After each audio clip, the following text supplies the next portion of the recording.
मी तुम्हाला या व्हिडिओमध्ये काहीतरी नवीन सांगणार आहे, कारण की गावाकडची पद्धत आहे हळदीची कशी जुन्या लोकांचे रीतिरिवाज असतात त्याप्रमाणे आपण हळदी लावायचीच असते। नवरीला हळद वगैरे लागली आणि ती निवांत बसली पाठवरती आणि आम्हाला फोटो वगैरे काढायचे होते, पण खूप गर्दी झालेली होती।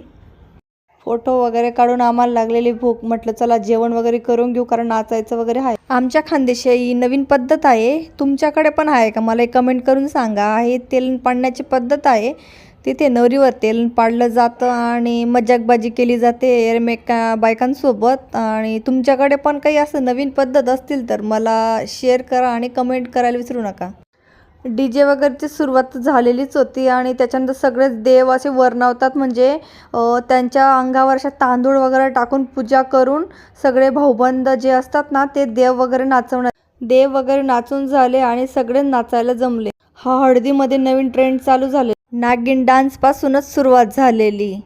खूपच छान डान्स करत होते। तुम्हाला माहिती आहे का, प्रत्येक लग्नात असे लोक आल्याशिवाय लग्नाची शोभा नाही वाढत बरं। पण बाकी लग्नाचा पार्ट तुम्हाला नेक्स्ट व्लॉगमध्ये दिसेलच। तर बाय बाय, श्री स्वामी समर्थ मंडळी सगळ्यांना।